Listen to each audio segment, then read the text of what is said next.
राधे राधे सभी को प्रारब्ध क्लासेस में आपका स्वागत है। कैसे हो आप सभी? आशा करती हूँ आप सभी बहुत अच्छे होंगे और आपकी तैयारी बहुत अच्छी चल रही होगी। बहुत ज्यादा ठंड है, पर ठंड हो गर्मी हो जो भी हो हमें तो पढ़ाई करनी है, क्योंकि हमारा लक्ष्य है इस साल हमें कुछ भी करके असिस्टेंट प्रोफेसर में जितनी भी सीटें आई है उसमें हमारा एक पद लेना। भले नेगेटिव मार्किंग हो, पद कम निकले हो, कुछ भी हो, हमें किसी भी चीज से कोई फर्क नहीं पड़ना चाहिए। हमारा ध्यान सिर्फ हमारे एक एक पोस्ट तो है ना आपके लिए, जितने भी पद आए हैं उसमें से, तो आपका ध्यान बिल्कुल आपकी तैयारी पर होना चाहिए। ये सभी चीजें हमें लक्ष्य से भटकाने के लिए रहती है। आपकी तैयारी ऐसी रखो कि अगर एक पद भी आया हो आपके सब्जेक्ट में वो भी आप ले लो।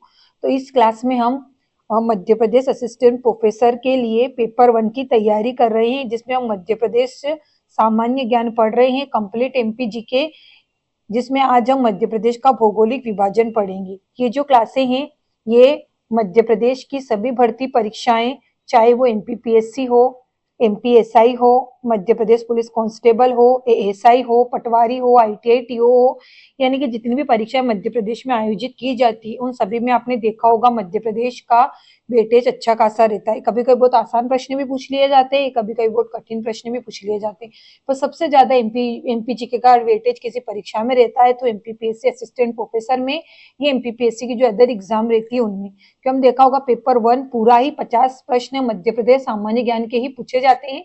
तो हमें ऐसे एमपीजीके पढ़ना है पूरा कि अगर प्रश्न कहीं से भी बने हम प्रश्न करके आ जाए, क्योंकि अब कंपटीशन बहुत बढ़ गया है। तो हमारी तैयारी ऐसी होनी चाहिए कि हम पेपर कैसा भी आए हम 40 लगभग 40 प्रश्न तो हमें सही करने ही हैं अगर हमें सिलेक्शन चाहिए तो।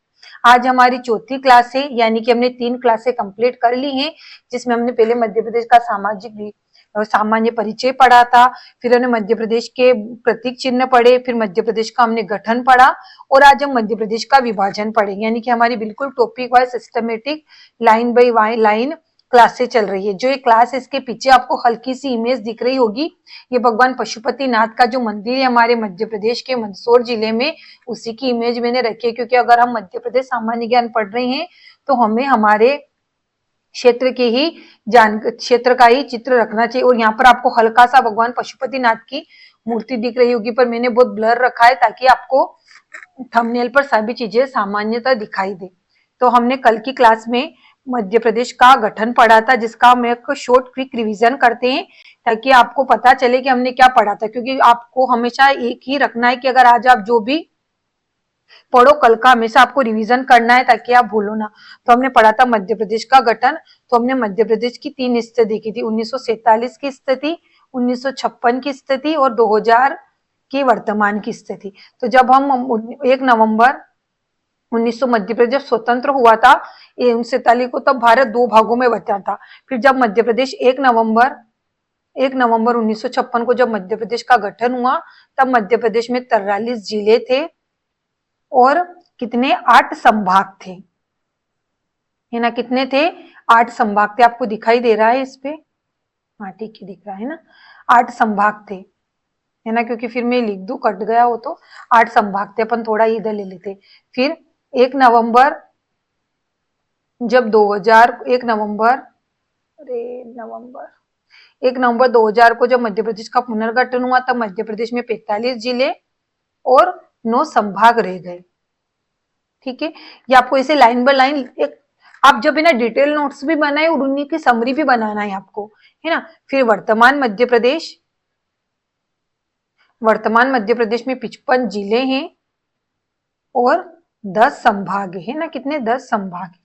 और जब मध्य प्रदेश 1 नवंबर 2000 को छत्तीसगढ़ से अलग हुआ था, तो मध्य प्रदेश के जो 16 जिले थे भी पूछा जाएगा, 16 जिले छत्तीसगढ़ में चले गए थे, है ना।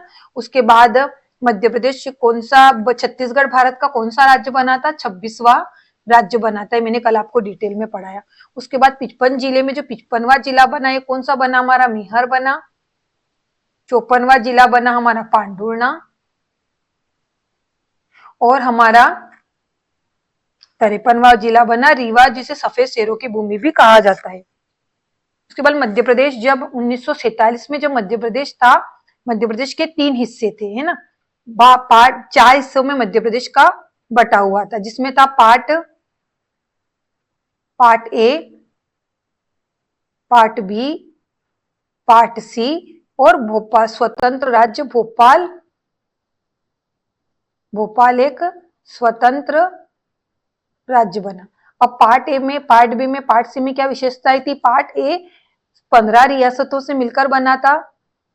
पार्ट ए में 15 रियासतें थी, पार्ट बी में 26 रियासतें थी।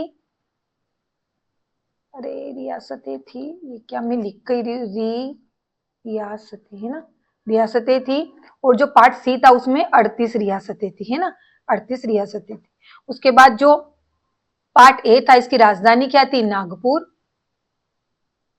पार्ट बी की राजधानी दो थी, एक तो थी इंदौर और ग्वालियर। और पार्ट सी की राजधानी क्या थी? रीवा। सॉरी ये मैंने गलत लिख दिया है ना, मऊगंज। मऊगंज मऊगंज हमारा 53वां जिला बना है ना। रीवा तो पार्ट सी की राजधानी है। फिर भोपाल मध्य प्रदेश की कब राजधानी बना? क्योंकि मध्य प्रदेश का विभाजन हुआ तो नागपुर महाराष्ट्र में चला गया, तो 1 नवंबर 1956 को भोपाल मध्य प्रदेश की राजधानी बना, है ना।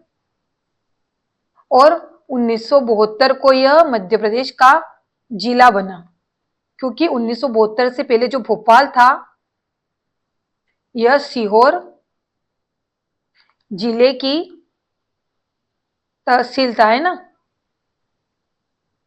ये सब चीजें मैंने डिटेल में आपको कल की क्लास में पढ़ा दी थी। क्या था ये? तहसील, तहसील था सीहोर जिले की। तो कल डिटेल में मैं आपको पढ़ा चुकी हूँ कल की क्लास में। ये सभी चीजें मैंने क्विक रिवीजन करवाई कि कल हमने क्या पढ़ा है ना। इसे आपको अब रिवीजन करोगे तो चीजें आपके दिमाग में बिल्कुल फिट हो जाएगी। अब देखो मैं आपको पढ़ा रही हूँ, रिवीजन कर रही हूँ, तो मुझे भी अच्छे से याद हो रहे हैं और आपकी तैयारी भी अच्छी हो रही है, तो हम दोनों का फायदा हो रहा है इसमें, है ना। तो हमेशा आपको ऐसे ही रिवीजन करना है। अब हम पढ़ेंगे मध्य प्रदेश का भौगोलिक विभाजन। क्या पढ़ेंगे? मध्य प्रदेश का भौतिक विभाजन को मैंने डायग्राम के थे, वो डायग्राम कहाँ गए? ये यहाँ है। हाँ ठीक है ना। बिल्कुल हम नक्शे के साथ पढ़ेंगे, है ना। तो जो विद्यार्थी चैनल पे नए होंगे चैनल को सब्सक्राइब करें, बेल आइकन को प्रेस करें, ताकि आने वाली सभी वीडियो का नोटिफिकेशन आपको मिलता रहे।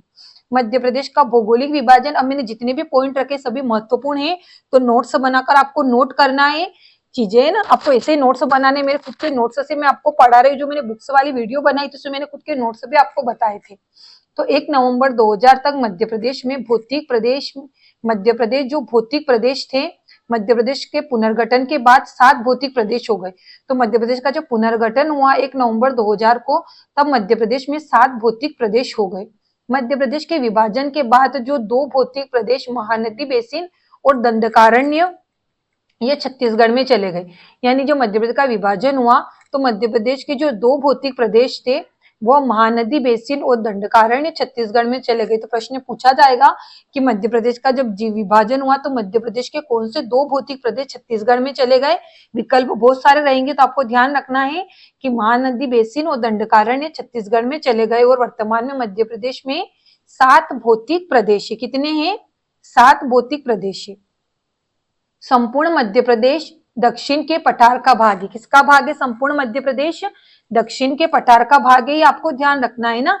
सब महत्वपूर्ण पॉइंट आपको इसे ही ना, जितने भी महत्वपूर्ण शब्द रहते हैं ना उनको इसे हाईलाइट करके मार्कर से, रेड के पेन से इसे ही लिखना है आपको।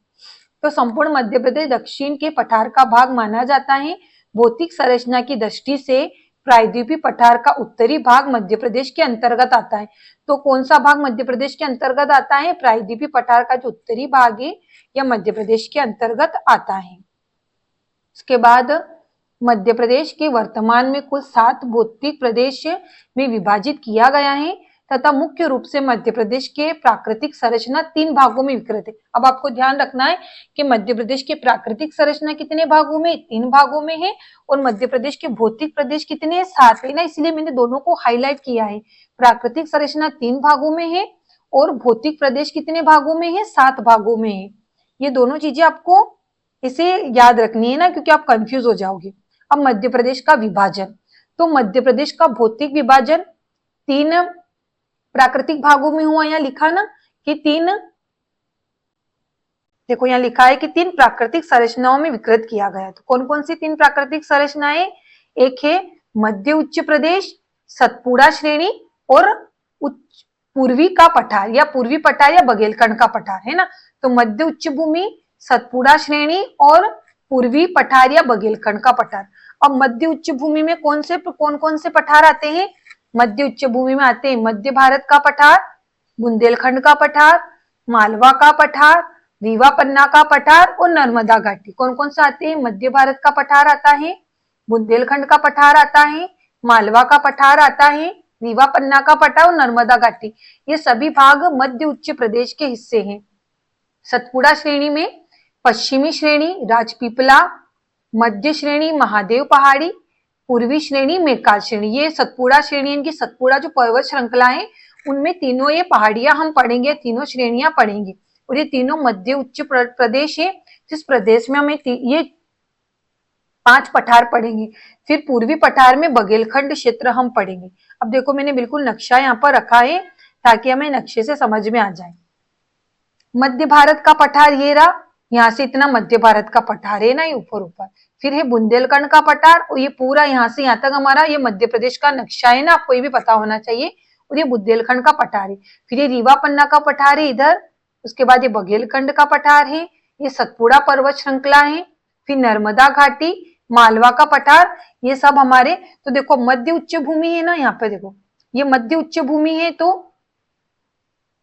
एक मिनट, ये मध्य उच्च भूमि है तो ये पूरी यहाँ से लगाकर ये पूरी मध्य उच्च भूमि हमारी, ये जो पठार है हमारे नर्मदा घाटी, रीवा पन्ना का पठार, मालवा का पठार, बुंदेलखंड का पठार और मध्य भारत का पठार, ये 5 हिस्से हमारे मध्य उच्च भूमि में आते हैं ना। और ये बघेलखंड का पठार और ये सतपुड़ा मेकाल श्रेणी और ये इधर आएगा, ये सतपुड़ा मेकाल श्रेणी का भाग आ गया तीनों। ये पूर्वी पठार जो पूर्व में बघेलखंड स्थित है हमारा, ये पूरा देखो ये तो ये पूर्वी पठार का हिस्सा, ये पूर्वी पठार आ गया। और ये सतपुड़ा पर्वत श्रेणी है ना। इस प्रकार मैंने आपको ये बिल्कुल नक्शे से बता दिए हैं। अब हम एक एक पॉइंट को, एक एक भाग को हम पढ़ते। सबसे पहले हम पढ़ेंगे मध्य उच्च भूमि। क्या पढ़ेंगे? मध्य उच्च भूमि। हम सबसे पहले पढ़ेंगे मध्य उच्च प्रदेश या मध्य उच्च भूमि या प्रदेश, आप इसे कर सकते हो। अब इसमें क्या क्या है, ये जितने भी पॉइंट है सभी महत्वपूर्ण, यहाँ से प्रश्न बने हैं और इससे प्रश्न आपके बनेंगे। अब पूछा जाएगा देखो कि मध्य प्रदेश का 2/3 क्षेत्र मध्य उच्च भूमि के अंतर्गत आता है। मध्य उच्च प्रदेश का निर्माण आर्यन, धारवाड़, ढक्कन ट्रेप एवं विंध्य क्रम की चट्टानों से हुआ है। तो किससे हुआ है? धारवाड़, ढक्कन ट्रेप और विंध्य क्रम की चट्टानों से हुआ है ना। तो मध्य प्रदेश पूछा जाएगा कि मध्य उच्च प्रदेश मध्य प्रदेश का कितना हिस्सा है? तो 2/3 ऑप्शन रहेगा, 1/2, 2/4, इस प्रकार से 3/5, इससे आपको विकल्प रहेंगे। तो आपको ध्यान रखना है कि 2/3 क्षेत्र मध्य उच्च प्रदेश में आता है। उसके बाद अगला क्या है इसमें महत्वपूर्ण पॉइंट, देखो ज्यामितीय दृष्टि से मध्य प्रदेश उच्च प्रदेश का आकार त्रिभुजाकार है। तो कैसा आकार है इसका? ज्यामितीय दृष्टि से इसका आकार त्रिभुजाकार है। आप खुद देखो यहाँ पर नक्शे में आपको समझ में आ जाएगा, है ना। देखो त्रिभुजाकार आकार है, यहाँ से पूरा ऐसा है ना, ये पूरा मध्य उच्च प्रदेश, ये पूरा ऐसा आ गया और ये पूरा ऐसा आ गया, तो त्रिभुजाकार आकार। तो देखो ज्यामितीय दृष्टि से हम देखें तो हमारी जो मध्य उच्च प्रदेश इसका आकार कैसा है? त्रिभुजाकार है ना। मैंने बिल्कुल आपको बता दिया त्रिभुजाकार कैसे माना गया है कि पूरा आकार इसका क्या है? त्रिभुजाकार है। अगर आप चैनल पे नए हो तो आप चैनल को सब्सक्राइब करें, बेल आइकन को प्रेस करें ताकि आने वाली सभी वीडियो का नोटिफिकेशन आपको मिलता रहे। अगर कोई विद्यार्थी नेट सेट की तैयारी कर रहा है, पेपर 1 की तैयारी करना चाहता है, तो भी मेरे चैनल पर आपको सारी वीडियो मिल जाएगी। आप प्लेलिस्ट वाले जो विकल्प में जाओगे, आपको यहाँ पर आपको पेपर 1 अगर मुझसे पढ़ना है, जो आपके साथी या कोई नेट सेट की तैयारी करना चाहता है, तो 61 क्लास में बिल्कुल पेपर 1 डिटेल से थ्योरी से मैंने पढ़ा है, बिल्कुल 10 यूनिट मैंने कंप्लीट की है। जो विद्यार्थी हिंदी साहित्य की अगर एमसीक्यू आप लगाना चाहते हो, पीवाईक्यू सीरीज, मेरी हिंदी साहित्य पीवाईक्यू सीरीज वाली क्लास आप जाओगे तो 24 वीडियो आपको यहाँ मिलेगी। साथ ही में जो हिंदी साहित्य की तैयारी करना चाहते हैं असिस्टेंट प्रोफेसर के लिए या नेट के लिए, सेट के लिए, वर्ग 1 के लिए, वर्ग 2 के लिए, अगर आपके कोई तैयारी करना चाहता है तो हिंदी साहित्य Madhya Pradesh assistant professor UGC NET MP SET, तो ये वाली प्लेलिस्ट में आपको मेरी सारी वीडियो मिलेगी। और जो एमपीजीके की जितनी भी क्लासें लूंगी मैं मध्य प्रदेश सामान्य ज्ञान के असिस्टेंट प्रोफेसर के लिए, तो आपको इस वाली प्लेलिस्ट में नहीं जाना है।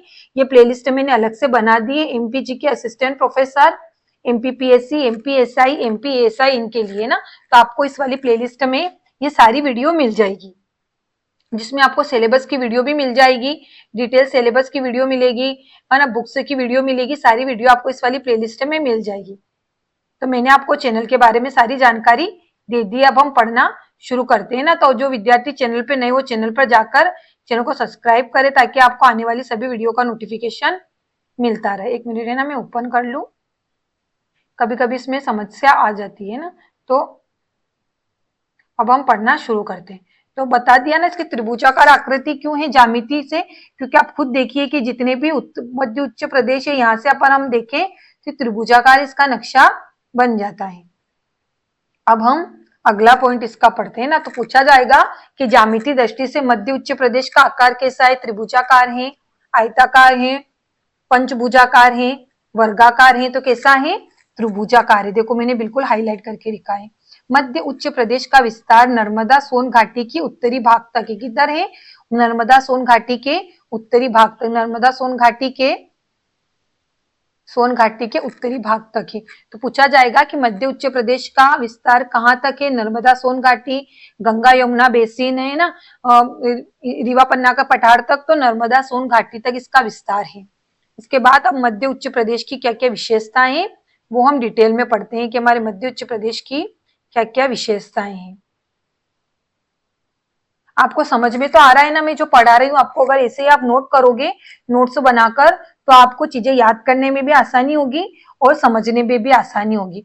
तो मध्य उच्च प्रदेश की विशेषता है इसकी आकृति। तो आकृति क्या है इसकी, त्रिभुजाकार है। मैंने आपको बताया कि बिल्कुल ये ऐसे हम देखेंगे नक्शे में, तो इसकी आकृति बिल्कुल ऐसी बन रही है ना, क्योंकि यहाँ पर तो हमारा बघेलखंड का पठार आ गया, फिर इधर हमारा सतपुड़ा मेकाल श्रेणी आ गई। फिर बिल्कुल अगर हमारा मध्य प्रदेश का जो नक्शा होता है उसमें हम इस प्रकार इसकी आकृति होती है। अब इसका क्षेत्र क्या है, इसका कुल क्षेत्रफल हम देखें, 1 मिनट,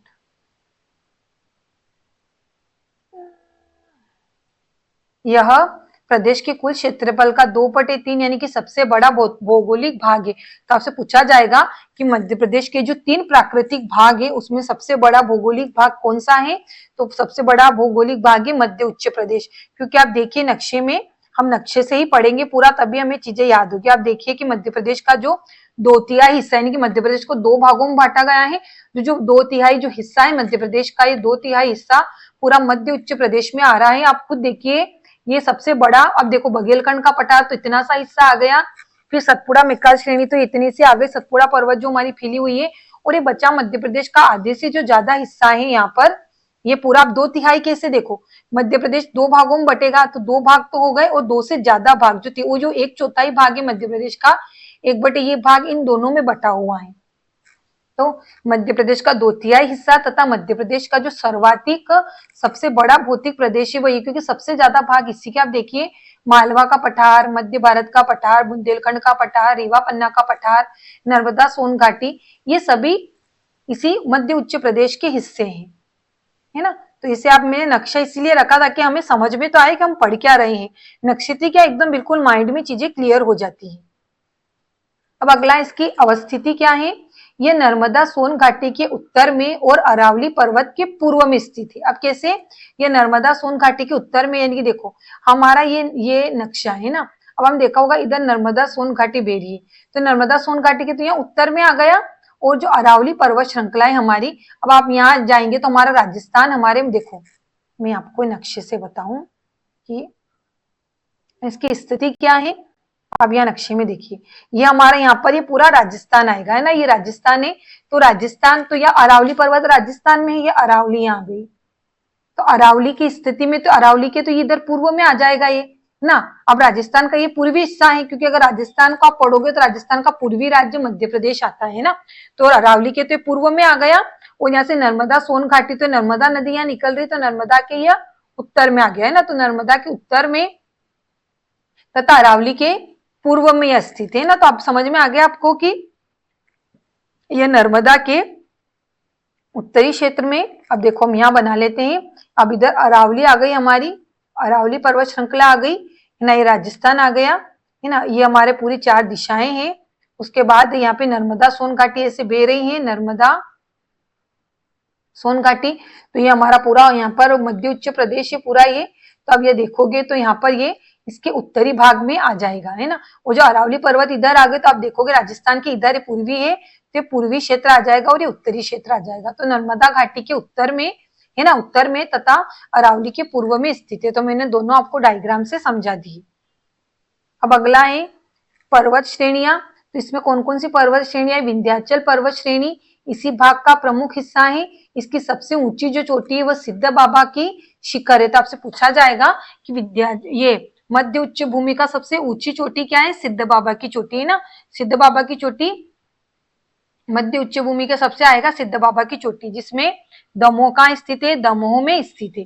अब नदियां, नर्मदा के उत्तर में स्थित पथरी भागों से निकलने वाली नदियां गंगा के अपवाह तंत्र में मिल जाती है, इसलिए मध्य उच्च प्रदेश को गंगा नदी बेसिन भी कहा जाता है। जो नर्मदा से जितनी भी नदियां निकलती हैं, यानी कि नर्मदा के उत्तर में स्थित पथरी भागों से निकलने, नर्मदा के उत्तर में जितनी भी नदियां निकलती हैं वो गंगा अपवाह तंत्र का हिस्सा बनती है। गंगा नदी में जाकर नर्मदा के उत्तर में से जितनी नदियां निकलती है हमारी गंगा नदी में जाकर मिल जाती है इसे, और इस कारण इसे गंगा नदी बेसिन भी कहा जाता है। अब इसके मध्य उच्च प्रदेश को कितने उपभौतिक प्रदेशों में बांटा है? मध्य उच्च प्रदेश को 5 उपभौतिक प्रदेशों में बांटा है ना। कितने प्रदेशों में बांटा है? 5 उपभौतिक प्रदेशों में बांटा है, जिसमें पहला है मध्य भारत का पठार, दूसरा है मालवा का पठार, तीसरा है बुंदेलखंड का पठार, चौथा है रीवा पन्ना का पठार और पांचवा है नर्मदा सोन घाटी। क्या क्या है?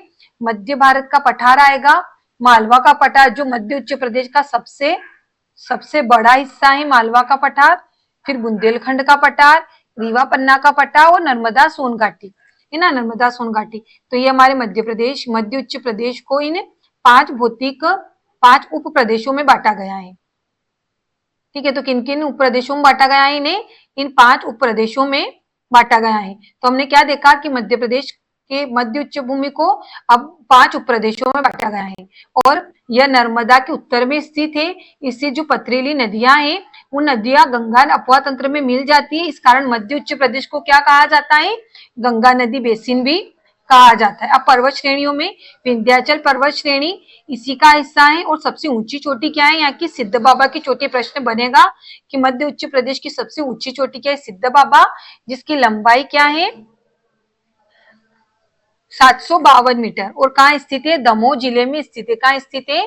दमोह जिले में स्थित है, और 752 मीटर इसकी ऊंचाई है। स्थिति क्या है इसकी? नर्मदा सोन घाटी के उत्तर में तथा अरावली पर्वतमाला के पूर्व में स्थित है। उसके बाद है मध्य उच्च प्रदेश की विशेषताओं में इसकी जो आकृति व त्रिभुजाकार है, मैंने बताया आपको।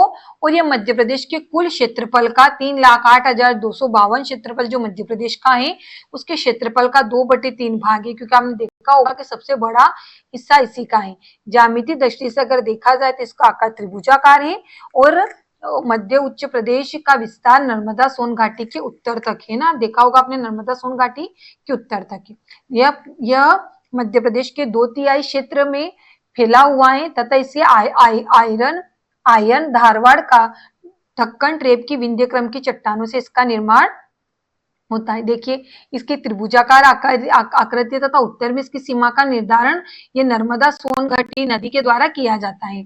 यह अरावली के पूर्व में तथा नर्मदा सोन घाटी के उत्तर में स्थित है, और ये मध्य प्रदेश का सबसे बड़ा भाग है तथा मध्य प्रदेश के कुल क्षेत्रफल का 2/3 हिस्सा है।